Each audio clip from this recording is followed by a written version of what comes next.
Welcome back to Brush Up Your Game, and today, rule of acquisition number 34, war is good for business, which I think complements rule of acquisition number 33, peace is good for business, which I think also goes with rule of acquisition something or other, always leave your enemy confused. With all of that, Tristan, welcome in. Are you ready to rank some Ferengi ships? Yeah, let's do it. Let's do it. All right. Ferengi ships have kind of always been around in the attack wing meta, and they serve a purpose.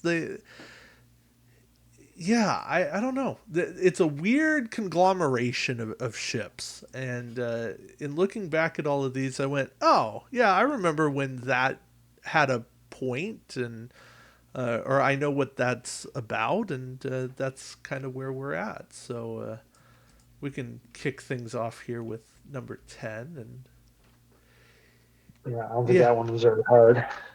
no, so number 10, Goss's shuttle.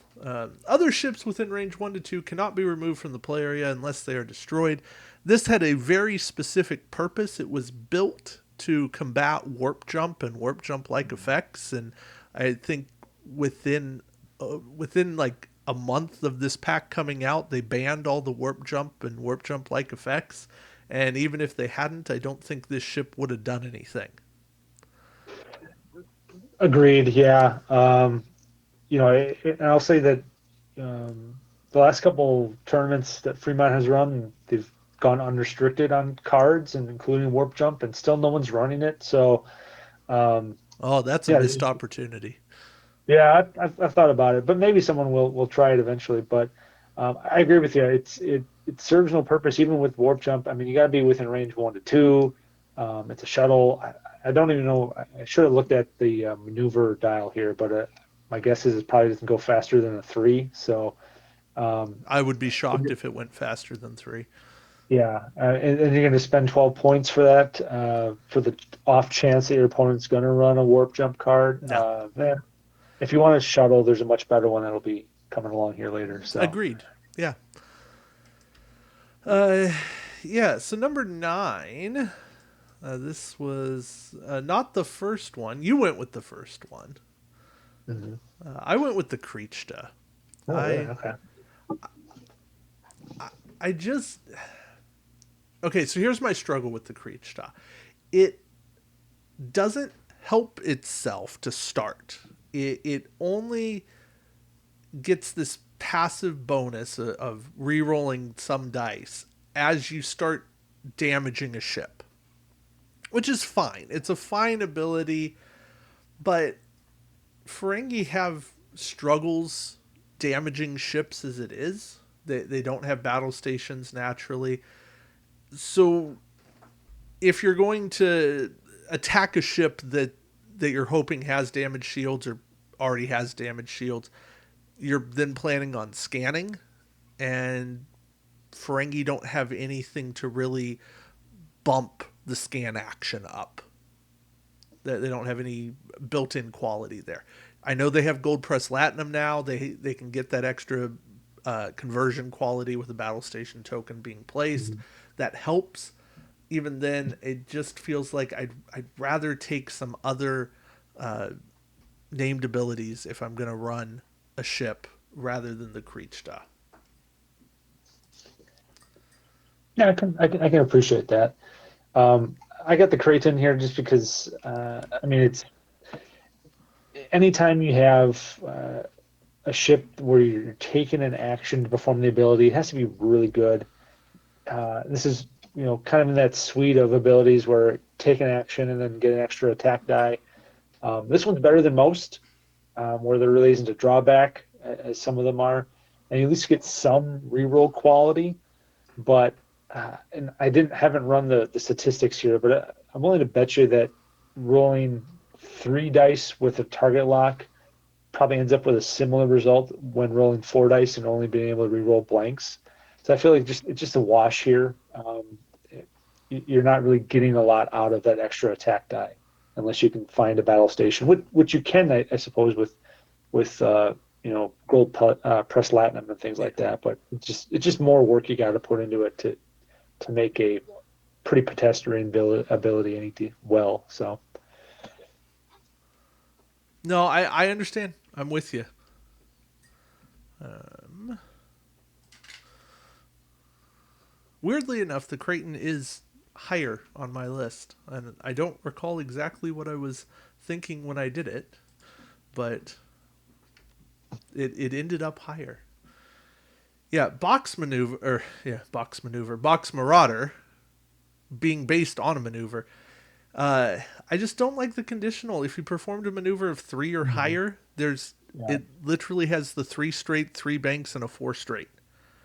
yeah, Um, and then you get an extra attack die, but you have to take an Ox power token.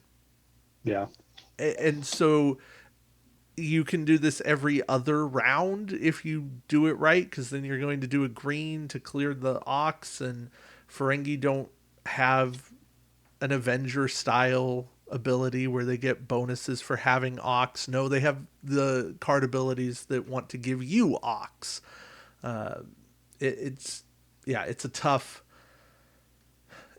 ability. I would have liked to have seen this maybe with time tokens instead of the Ox power token. That might have made sure, actually yeah, it would have made it move up a little um, bit for me. be much better, yeah. Uh, I can't really get on board. I like that it's passive. I like that I just get the extra attack die, but it's still not great for me. It would, I mean, definitely time tokens would have worked better for me.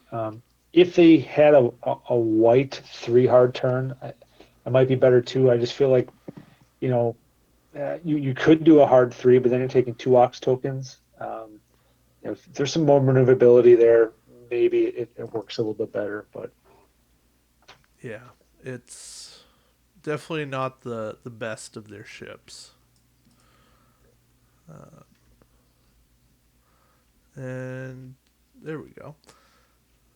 So my number 7, I went with Nunk's Marauder here. Again, I'm happy to get a free action, but you make me take an Ox Power token for it.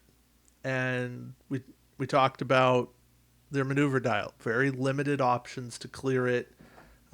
Scan's great and all. I'll take a scan with a target lock as my normal action with a gold press latinum battle station. That makes for a very nice attack.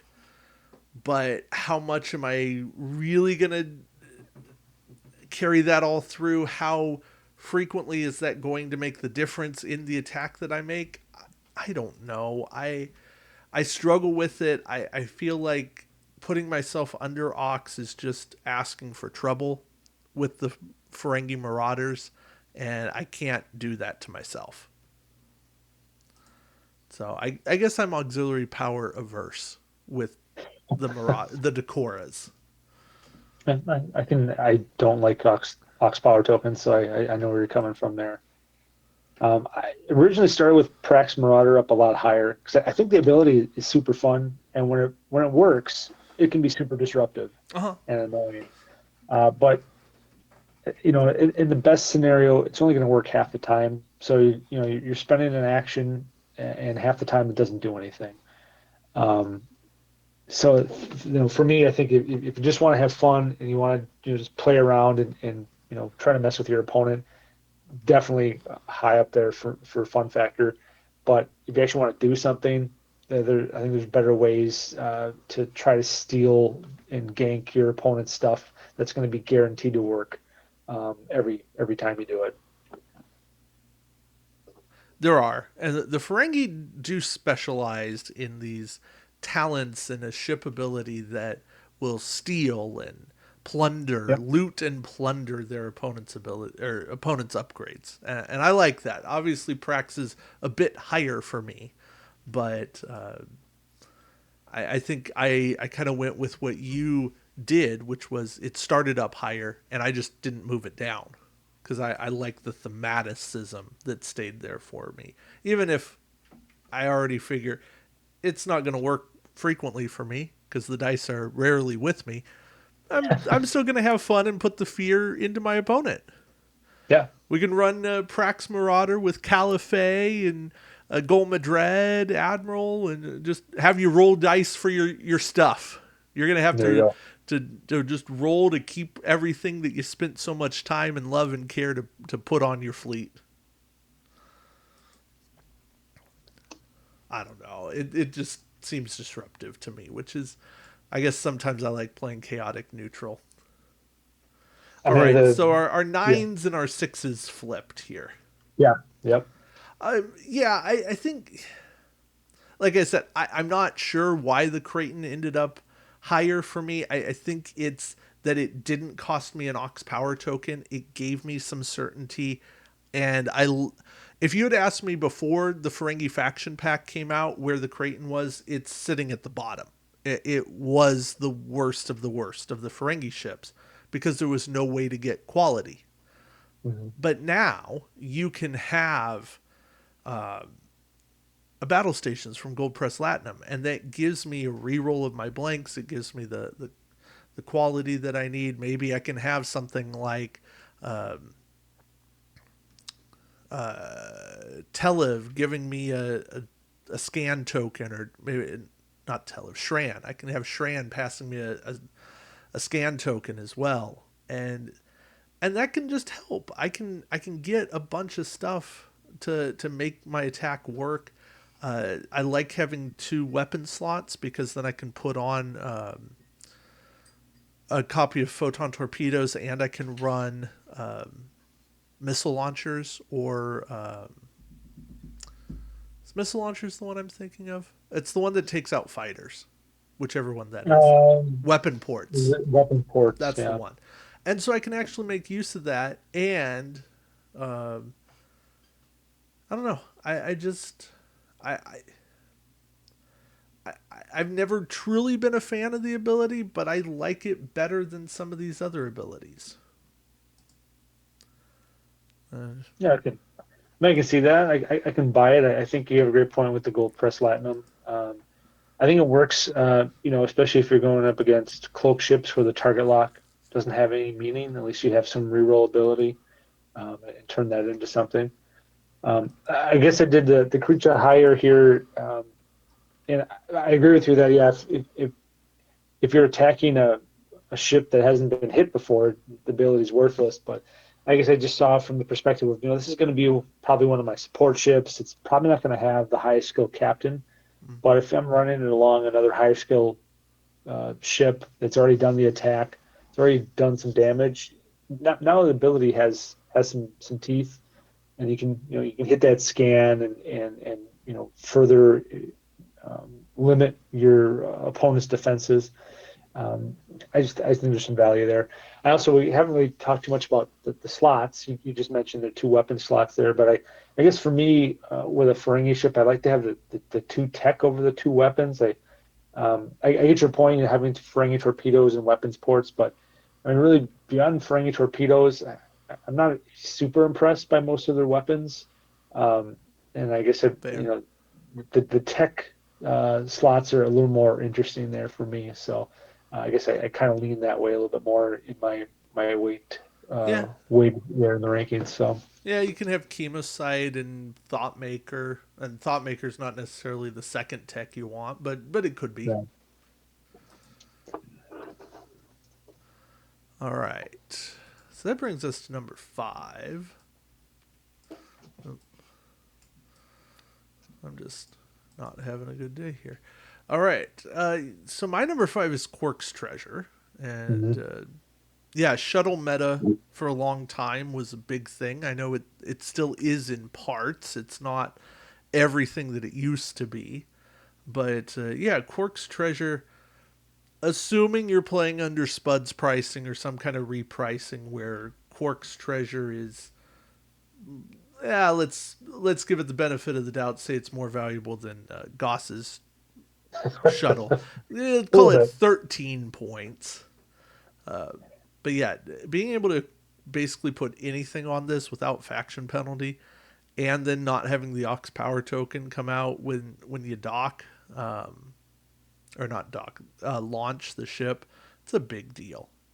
And Yeah. it's got 2 attack dice, so in a pinch, it can actually do some damage in an attack. Probably not, but maybe. It's a possibility. Yeah. It's a possibility. And it could scan. It could scan and make you roll 1 less defense die, and yeah, it might punch something through. I don't know. It's unlikely, but you can't discount it. So yeah, Quirk's Treasure good. For me, not amazing, but it's still a fun play. I mean, it has one specific use and it does it very well. Yeah. Yeah. Yeah. I have Nunk's Marauder. I have a little bit higher here because I really like the ability. We've seen it before on there was it the Terex in the Romulans where the mirror Romulan warbird I think had a similar ability where you got a free scan. I think you could take a scan and get a Ox, and the Tokat, which is the Klingon ship, gets a scan with an Ox. Um, but I mean, That's all here the free sounding right. action. Uh, Scans are always good. The Ox token, I guess, yeah, within faction, it's an issue, but I can see you running Harry Kim. It seems to be kind of a natural fit here. You get the scan, you get the Ox token. He uses that scan to remove the Ox token. Basically, you're just getting a free scan action every turn. I don't know if it's the Okay. best use of Harry Kim, but there are some ways to make it function. And that with a target lock, I mean, now you got something going here. And if you can maybe pick up an extra attack die somewhere else, that's a pretty solid ship for a couple for 22 points, maybe a little bit cheaper now. I'm not sure. Probably should be around 20 because it's pretty much the same as the Constitutions. But yeah, Yeah. I think it's not bad. So the mirror Terex is when you do a green maneuver, you get Yeah. a Okay. free scan. Gotcha. Okay. And let's see, under Spuds, Nunk's Marauder is 20. Yeah. Okay. So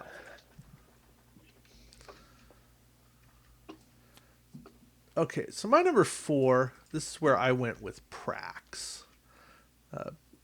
Like I said, I like the chaotic neutral, maybe evil. I don't know. I just like the chaotic build, and being able to throw those 5 dice, and maybe I steal your upgrade, maybe I don't. I don't know. We'll roll dice and find out. Um, but I like having the built-in option to get rid of your tech or weapons, which I feel like, as much as the game is shifting towards extra movement, I think being able to disrupt what your opponent's brought, and now you don't have to cater necessarily to, I know that you have a tech that I need to take care of, or I know that you're bringing a weapon that I need to take care of. This gives me the choice. Sure, I can't deal with your captain or a crew upgrade, but I can get through a few things here, and that gives me enough flexibility. Well, I got the Quark's Treasure, not much higher than you have it there. Full disclosure, I'm not a huge fan of shuttles, or docking or transfers or anything like that. It's just not the play style that I'm interested in. But if you're going to run it, I mean, I think this is the best option, especially again if you're running with the discounted Spud system. You're not taking on any of those faction penalties, and you're not taking those Ox tokens. If you can get a couple extra crew slots, maybe this is where you put Calvin Hudson on there with a bunch of discounts and just load it up with crazy amounts of stuff and transfer it over to your dreadnought and make it really nasty. Um, I would prefer Quark's Treasure over the Sakharov or anything for that reason. So um, it's a very solid Federation, excuse me, a Ferengi ship, not Federation ship. Yeah. It feels Federation at times. Well, And he's probably loading it up with a bunch of Fed tech and stuff. Yeah. typically, yeah, and Spuds has this at 14. Yeah. Which I mean, I think that's yeah, that makes sense. So with the other Ferengi shuttle at 12, it makes sense. This is a really good named ability. Yeah. Probably too good, but that's debatable. Yeah. Well, number three. Hey, we both went with Solok's And Marauder. I have a feeling these might all line up here. They might. I don't know. I'm liable to throw a curveball. All right. But yeah, for me, being able to get an extra maneuver is really good. Uh, Now it is limited. You have to do one of the five maneuvers printed there, a three straight bank turn. Then you're limited in what extra maneuver you get. I just don't like that you're rolling one less attack die. I know there's ways to minimize that. If you can make multi attacks, it helps. I do like that this is one of the very few Marauders. I think it might be the only one we've listed that has two crew. Yeah. So far, it is, at least. And Ferengi do have some decent crew between Quark, Rom, not Kazago. I don't know. There's a few good Ferengi crew. Yeah, there are. So having a second crew slot is never a terrible option. All the ones that give more gold press latinum. Yes, those would be. Yeah. Yeah, was remembering them, but can't remember their names offhand. But they're out there. So Solux Marauder, it's good. Bonus maneuvers help. For me, it's not amazing, but it can be a solid ship that helps movement, and sometimes that's all you need. Yeah, I mean, I like this a lot. I know we kind of disparaged Box Marauder because it was also kind of conditioned on the same movement pattern, but uh, the difference here is, you can anticipate what two maneuvers you want to put string together to, Yeah, to really move around. I'm not as concerned about the attack value because I guess for me that I don't see Ferengi as a fighting force is more just tech support. I think this is the ship, you put like a lower skull captain on with some disruptive stuff. You move as close as you possibly can to your opponent and you trigger those disruptive things before they can move or react with their higher skill captains. Maybe you have Cork there and you're hiding some crazy, funky, I don't know. I guess projected stasis field probably wouldn't work under Cork unless you get some other sort of discount there. Um, but you could make it work, I guess, with Kel Hudson or something like that. But yeah, I mean Lauren. that's where I see that. It's moving around. It's disrupting your opponent. It's stealing stuff. It's throwing out Ox tokens. It's preventing them from attacking or defending or whatever. And that's what I'd be using Solok's Marauder for. So Okay. No, I like it. Yeah, after looking at what was left, no, there was no way we weren't lining up here. Yeah, Goss's Marauder, also the double crew slot, yes, but a ship that helps you do more of the things you want to do. Putting two time tokens on this card after you do a green maneuver, and you get what, one, two straight, and one banks. Pretty hmm standard greens. But yeah, then you get to remove a disable token from one upgrade equipped to this ship, or equip a Ferengi upgrade that was discarded from this ship to this ship. So now all of a sudden, conditional surrender is not the death sentence to your crew that it was. Or yeah, does that now say? Oh no, you remove conditional surrender from the game. The crew just get discarded. I think yeah, that's how it yeah, is. So yeah, you get your stuff back, which is cool, and it's every single activation phase. This just happens, as long as you did a green maneuver. But there's enough greens there. No, I like this ship. It's a really good Marauder.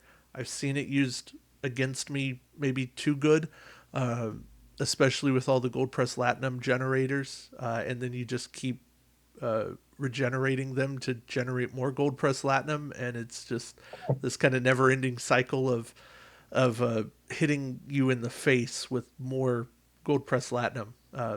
If yeah, this is the one Marauder I would actively choose to use in a competitive build. Not to mention, it's also fun. I like the others. I do like Solox and Prax. Those are definitely the next ones that I like. because that's the build order I went with. But Goss is just entertains me and it lets me do more of the stuff I want to do. Yeah, it's fun. I mean, you think about, you're not limited by what upgrade you remove that disable token on. So there's a lot of things you could potentially do with that, especially when you have two crew slots. And then, of course, re-equipping a Ferengi upgrade is great. And then, of course, with the Ferengis, you have chemosites. So now you have a wide variety of maneuvers that would be considered green at the end of the day. Mm-hmm. And you could trigger this. So, I mean, a lot of flexibility there. And yeah, I agree with you. This is definitely a Marauder that uh, again, it's a tech support role, but you could also turn it into a little bit of a fighter too, depending upon what those upgrades are that you're re-enabling and re-equipping and things like that. Yeah, there's just a lot to like there. Uh, but yeah, number one, I don't think anyone is surprised here. Lurin's Bird of Prey, Yeah. and yeah, being able to say, hey, I get to shoot first, and you, friendly Ferengi ship, you get to shoot second this game round. Um, yeah, for a faction that tends not to have very high captain skill, this is what was missing, and I don't have the competitive history of Lurin's Bird of Prey memorized. I think it is far too deep for anyone to have it memorized, but it is a very, very, very well used and loved ship, and it's one that, sure, most of the time I think people are triggering another Ferengi Klingon Brel with that Hmm. second ship, but Yeah. you could also trigger one of these next few Marauders, and you do okay with it. Yeah. Um, it makes me really glad Ferengi never got a 180 arc. That's They that's could true. Yeah. have. The way the ship design is set up, they could have gotten a 180 arc. Well, you figure they're pretty much, I mean, almost identical to Constitution class, except the arc. Yeah. Um, yeah, exactly. I mean, Lawrence feels a little bit like cheating because it is distinctly Klingon in flavor. I mean, it's a dual Klingon Ferengi ship, which opens up so many possibilities on how you want to equip it. Um, the ability is great because I've mentioned before that for me, one of my primary focuses is always, how do I squeeze as much captain skill as I can so I can attack first. And here, that's not a concern. And there are some situations, some builds, and some strategies where you want to activate early, so so you know where your opponent is positioned, and you can get in close to them to do something, to them, disrupt them, steal something, make them discard something, whatever the case may be. And here you have the best of both worlds. You can move first with a low skill captain to mess with your opponent, and then you're going to attack them right away on top of it. The, there's a lot of great low skill clan captains you can look at. There's some other great low skill independent captains that would go on here without a penalty. Um, there's just a ton of flexibility there, and yeah, whether it's two Burrells or Burrell and one of these Marauders with a little bit of a extra punch to it. Um, no one ever wants to attack last, but you don't have a choice with Lawrence. So Yeah. That's. Oh, I mean, we ranked this when we ranked our Birds of Prey Brels, and this was high up there for both of us. But yeah, yeah, it makes sense that this would be high up there, the top of Ferengi ships. And if you want to say it doesn't count, it's easy enough to look at the rest of the Ferengi rankings without it. See, there you go. Nice picture without Lurin's Bird of Prey. You can you can just see it all right there for your enjoyment. I don't know. I think Lurin's Bird of Prey counts. It's got a printed Ferengi symbol on it. I mean That's it's very yeah. I mean it's very thematic. I mean the whole point of, I think it was in Rascals, right? Was the episode where they're trying to fake out the Enterprise into thinking that the Klingons are attacking them when they have a couple, old jalopy Burrells laying around. Yeah, I think Um, so. yeah, so I mean, Um, so it kind of makes sense. The ability makes sense because the idea is you're catching your opponent off guard, so you get the jump on them, and yeah, it's great. I mean, and it's a really good ability, but it doesn't break the game no, because there's still restrictions on it. That second ship has to be almost Ferengi, not quite Ferengi pure, but the big important elements have to be Ferengi, and it's not like the Ferengi have amazing attack ships here where you're going to be facing, 8, 9 damage or something like that right off the gate. But still, still a combo that you don't want to see that pair of ships out there. Definitely makes you as the opponent against that probably, rework your own strategy to try to play around that. That's what good ships and good abilities do. So I do think the one place that hurt the competitive viability of Lurens, or rather drastically helped it, was that the generic was made Ferengi Klingon, and I think it never should have been. I think it should have stayed Klingon only. But yeah, yeah. I mean, because when you see, um, yeah, the HMS Bounty was not a Federation Klingon. right, the You have the Robinson. Koskari, yeah, the Robinson, yeah, the Koskari is a Klingon independent, but yeah, I agree with you. I mean, that generic Federation Klingon Burrell is probably one of the best ones. It's got that tech weapon crew slot you want. It can add independent, uh, upgrades penalty free. Uh, and when you mix Klingon and independent stuff together, there's a lot of really nasty stuff that can come out of it. So Right. It just, I, and I don't know. I don't think that's the only thing that holds it back. But I think if Lurin's Bird of Prey had to target a Ferengi ship, a Marauder, a Ferengi shuttle, it probably still has the number one slot. But I don't for think sure, it's by as wide of a margin. for sure, yeah. I mean, if you just have a regular Marauder or something, it's not quite as impactful for Yeah. sure. Or even if Um, it had to target a unique ship, that's actually design space that could be messed with. Is having an ability that says you must target a unique upgrade. that'd be interesting. Yeah. Um, yeah, kind of similar to how the Federation prototype, has to be these very specific, unique ships with these names, kind of thing. Yes. Yeah. Yeah. I don't know. I get those little brainstorm moments and go, oh yeah, that could be fun. I don't know. It works. It's out there. So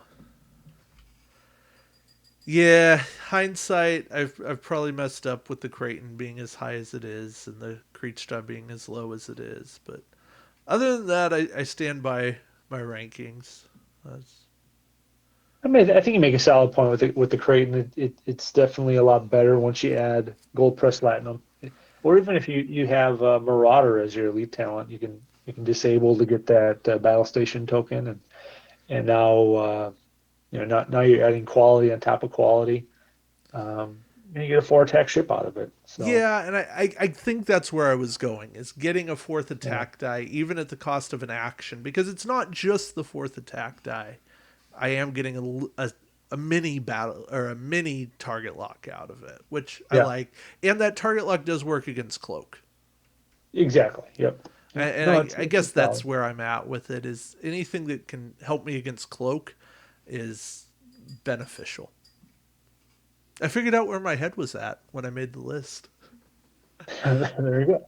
Thank you for helping me figure that out. But yeah, let us know what you think, what you liked, what you didn't like. I know none of you are shy when it comes to the comment section. But yeah, thank you all for watching. Until next time, keep brushing up your game. Take care.